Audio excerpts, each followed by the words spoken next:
Bonjour à tous, c'est Bérénice de jeunesétrangers.com. Alors aujourd'hui, on va rejoindre Matt et Cindy du blog En passant par le Japon. Ils sont tous les deux en PVT au Japon et ils vont répondre à nos questions. Alors d'abord, merci à tous les deux d'avoir accepté cette interview. Est-ce que vous pouvez vous présenter? Bonjour, alors moi je suis Cindy, j'ai 27 ans et j'ai une formation de graphisme et de communication. Je suis originaire de Nancy et je suis en couple avec Mathieu. Bonjour, donc moi c'est Mathieu, 28 ans, originaire de Nancy également, une formation dans la publicité puis dans le web. On est tous les deux les créateurs du site enpassantparlejapon.com. Et est-ce que vous pouvez nous dire pourquoi vous avez choisi le Japon en particulier? Alors en fait en 2014 on avait réalisé un premier voyage au Japon. On est parti un peu sur un coup de tête, on voulait partir loin. Et le Japon en fait nous influence beaucoup dans tous nos projets créatifs. Donc, que ce soit dans nos lectures, les mangas, les jeux vidéo, les films. Et du coup, ça a été vraiment une expérience de folie. Pendant 15 jours, mais c'était juste 15 jours et juste à Tokyo. Et c'est pour ça que le PVT, en fait, de ce voyage-là est née l'idée du PVT, en fait. On n'était pas trop voyage au départ, et d'avoir tenté cette expérience loin, on s'est dit, il faut voyager plus, en fait. Et on n'était pas censé partir au Japon tout de suite, mais au moment du choix définitif du pays, il est revenu un peu comme une évidence, en fait. Et voilà, aujourd'hui, c'était parce qu'à l'époque, 15 jours seulement, c'est un peu léger et un peu superficiel aussi, peut-être. Et il fallait qu'on en voit beaucoup plus, tout simplement. Ok. Est-ce que vous pouvez nous dire ce que vous avez fait depuis que vous êtes arrivé là-bas? Alors, on est arrivé au mois d'août à Tokyo. Donc aujourd'hui, là, ça fait quasiment 8 mois qu'on est au Japon. Et du coup, on a visité donc le Kanto avec Tokyo essentiellement. Ensuite, on est parti un peu plus longtemps dans le Kansai pour visiter toutes les régions aux alentours. On a vu un petit peu de Shugoku avec Hiroshima et Miyajima. Et ensuite, on est parti un mois dans le Kyushu. Et donc là, on est de retour à Osaka, donc dans le Kansai. Et pour la suite, on va finir notre PVT à Tokyo en fait. Du coup, c'est un peu des histoires de formalités. C'est plus facile de retourner pour l'avion, l'aéroport, tout ça, c'est beaucoup plus simple, quoi. Et on a encore plus de boulot aussi. Ouais. Et on a encore beaucoup de choses à visiter là-bas, puisqu'il faisait beaucoup trop chaud en été là-bas.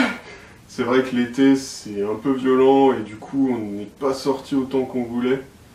Parce que Tokyo, ok, t'en fais entre guillemets vite le tour, mais la région est quand même assez riche et on pouvait pas, quoi.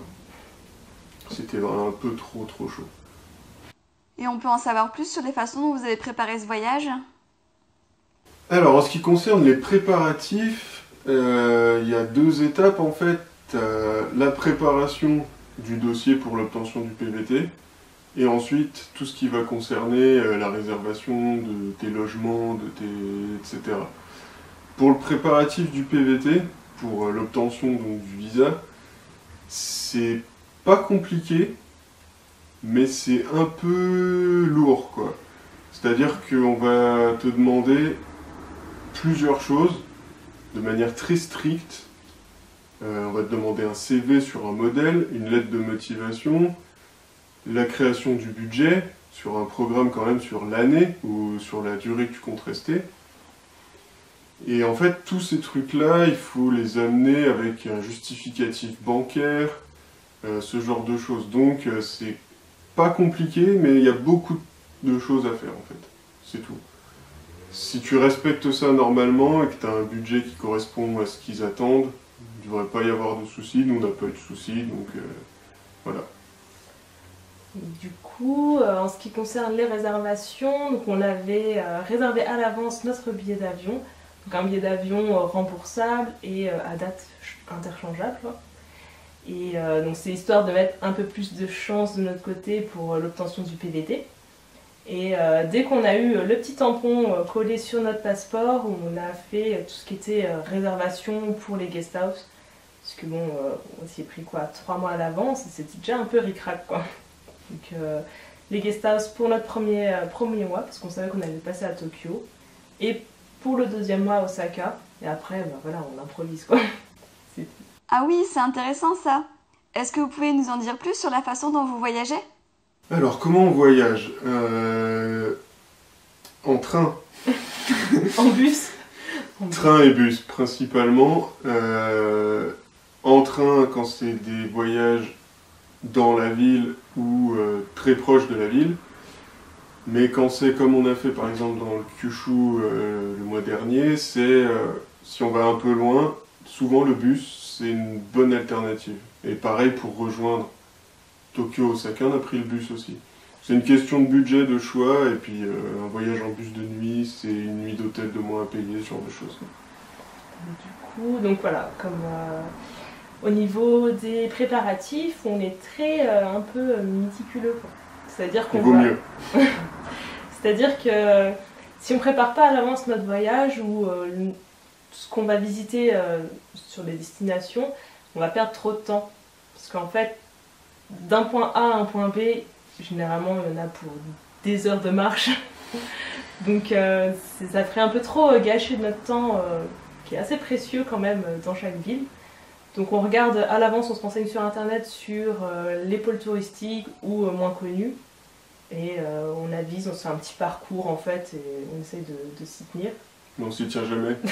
Déjà parce qu'on se perd et puis parce qu'on rajoute toujours un truc au dernier moment. Ce qui fait qu'on marche beaucoup trop. Les hôtels, donc on n'en a pas fait. Si, quand on part sur 2 jours à un endroit, on prend un hôtel. Mais sinon, c'est réservé, oui, au moins une semaine à l'avance. C'est pas au jour le jour. Sinon, tout ce qui est logement, c'est quand même au moins 2-3 semaines à l'avance à chaque fois pour être sûr en fait, d'avoir l'emplacement qu'on veut avec le budget qu'on a. Parce que c'est aussi important d'être bien placé que... vaut mieux payer un tout petit peu plus cher et être bien placé parce que les transports ici, donc c'est une ruine. Et du coup, si on veut avoir le maximum de chances de notre côté de pas galérer, il faut s'y prendre à l'avance. Ok, c'est bon à savoir ça. Et vous avez appris le japonais avant de partir? Vous savez parler la langue? Alors, on parle pas japonais, malheureusement. Parce que c'est vrai que c'est un petit frein quand même pour se faire comprendre. On avait pris quelques cours avant de partir, mais du coup, ça nous a permis d'avoir juste les bases. Bonjour, merci, au revoir, je veux 2 cafés. Mais voilà quoi, c'est un peu compliqué. On s'améliore, mais... on s'améliore quand même. Si, il y a des mots de vocabulaire, des kanji que tu vois un peu partout, que tu commences à reconnaître, parce que c'est souvent les mêmes quand même, mais on n'a pas un niveau conversationnel. Nous, ça nous pose pas de soucis parce qu'on est 2, mais clairement, je pense que pour avoir la meilleure expérience possible au Japon, il faut venir avec un minimum de base. Clairement. Ouais. Donc malgré ça, on arrive à se faire comprendre. Parce qu'il y a un truc qui est génial, c'est Google Translate. Donc, ça marche pas de ouf, mais... ça débloque quelques situations. Ça peut servir des fois.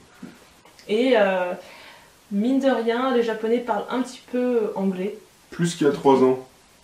Il y a 3 ans, on trouvait que personne parlait anglais. Mais aujourd'hui, on trouve assez facilement des gens qui sont capables de parler anglais un petit peu. Et côté visite, quelles ont été vos plus belles découvertes depuis votre arrivée sur place? Alors pour moi, ma plus belle découverte, je dirais que c'est Osaka. Parce que donc, on l'avait jamais visité auparavant. Et j'appréhendais beaucoup en fait notre arrivée là-bas, puisque quand on regarde sur les sites, elle est un peu boudée quoi, par les expats, j'ai l'impression. Et elle a souvent une mauvaise réputation. Et franchement, donc j'avais un peu peur. Et ça a été la grosse surprise, quoi. Gros coup de cœur. Au final, elle regorge de pépites. C'est tellement kitsch et tellement beau en même temps. Donc je pense que c'est vraiment ma ville préférée, quoi. Quand on se déplace un peu hors des grosses artères, il y a toujours un petit truc à découvrir. C'est vraiment génial, quoi. Donc moi, je dirais que c'est Osaka, quoi. Bon, elle a raison. Elle a dit Osaka dès le départ. Mais du coup, je peux plus le dire. Et je pense que je vais englober Osaka et le Kansai en fait. J'ai beaucoup aimé Kyushu, clairement aussi c'est très très beau, mais comme on est resté quand même plus longtemps dans le Kansai, je vais dire le Kansai parce que Osaka déjà, Nara, qui est peut-être ma ville préférée, mais pas voilà. Et en fait Kyoto aussi, hein, mais quand tu sors un tout petit peu de ces gros axes-là, tu vas à Uji, tu vas à Otsu, à Hikone, ou des endroits qui sortent un petit peu des grands pôles, et c'est... Enfin, tu sens qu'il y a un passé derrière qui est énorme. Ah, je confirme, la région du Kansai, c'est vraiment une super région, et surtout la ville d'Osaka, puisque j'ai aussi visité cette ville. Au niveau de la gastronomie, est-ce que vous pouvez me donner les plats que vous préférez sur place? Là, je vais commencer, sinon je vais me faire piquer mes idées encore. Je vais choisir, de manière pas du tout originale, les ramen. C'est la vie. No ramen, no life, comme on dit. Ouais, on en a mangé plein à Fukuoka, c'est un peu la capitale des ramen au Japon, mais plein de sortes différentes, jamais déçu. Pour moi, c'est les ramen. En plus, c'est pas cher, tu peux en manger n'importe quand, c'est hyper gras, c'est parfait. Moi, du coup, je dirais les crêpes japonaises.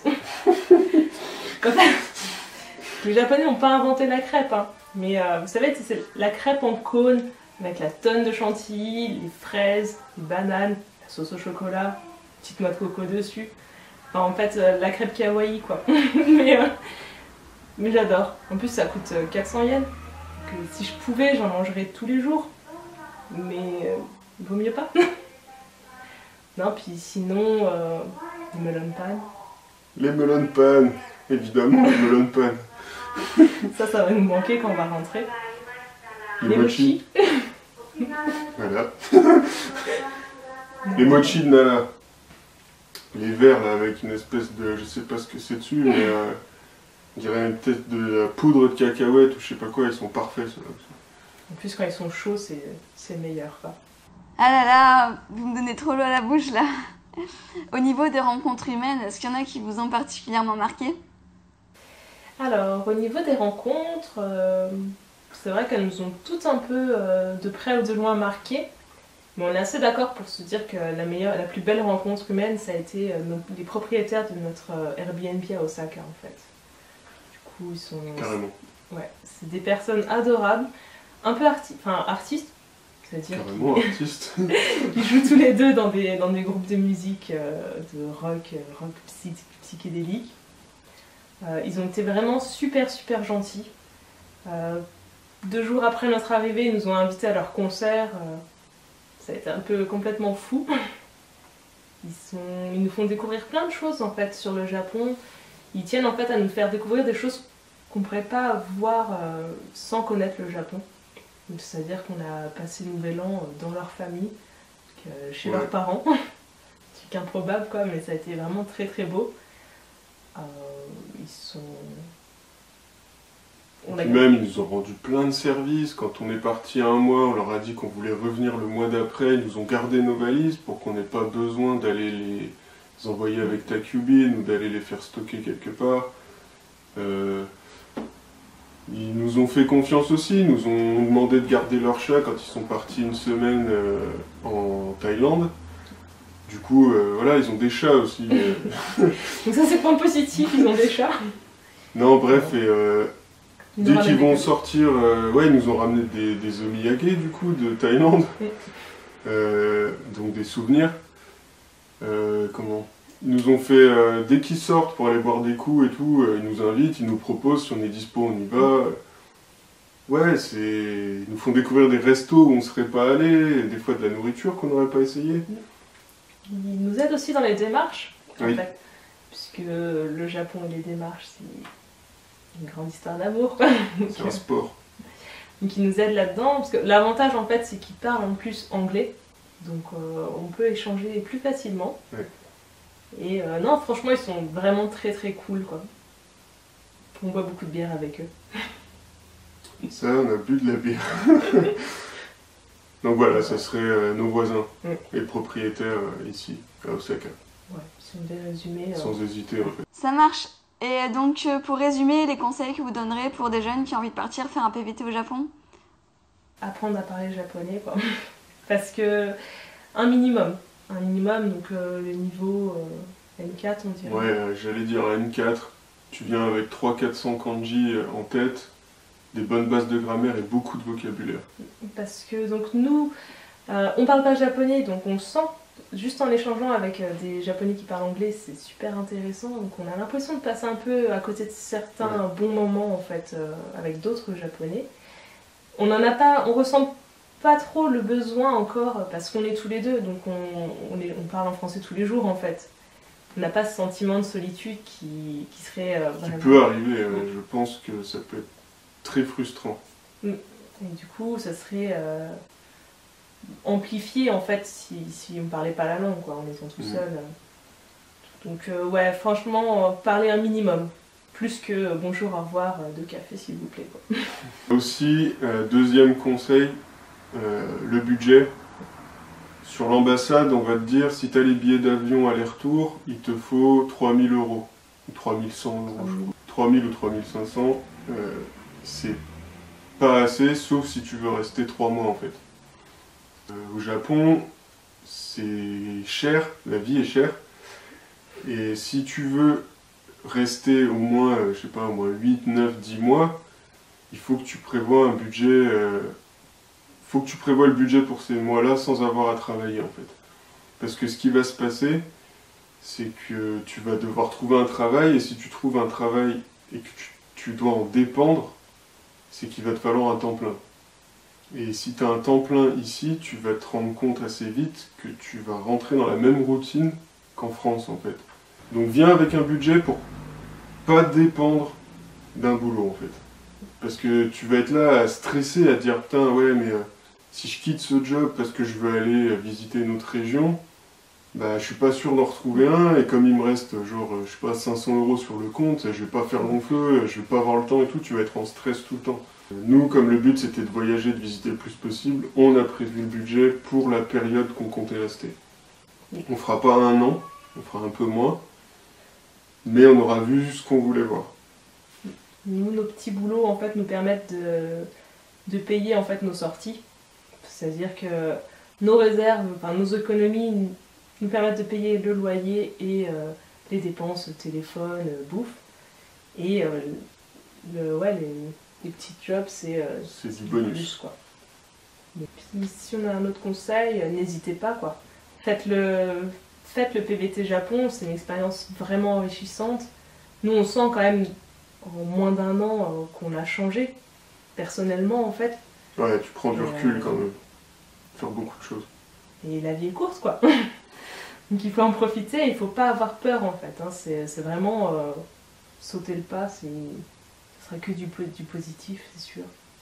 Ouais, même si comme je dis, t'as pas le budget, que tu rentres à l'arrache, t'auras fait quelque chose au moins. T'auras toujours gagné ça, quoi. Ça, tu le perdras pas. Ouais, si tu veux plein de conseils, d'un coup comme ça, il y a en passant par le japon.com, j'ai vu, c'était pas mal. Il me semble que c'est vraiment pas mal comme site, plutôt complet. J'ai vu, il y a plein de trucs, genre comment avoir le PVT, comment trouver les billets d'avion, enfin ce genre de choses quoi. Donc n'hésite pas non plus, ils sont cool. Je confirme, votre blog est vraiment super sympa, il est déjà très joli, il y a des photos, il y a des vidéos, il y a beaucoup d'articles, donc je conseille à tout le monde d'aller y faire un tour. Merci d'avoir regardé cette vidéo et je vous dis à bientôt pour une prochaine interview sur la chaîne de Jeunes à l'étranger. Salut!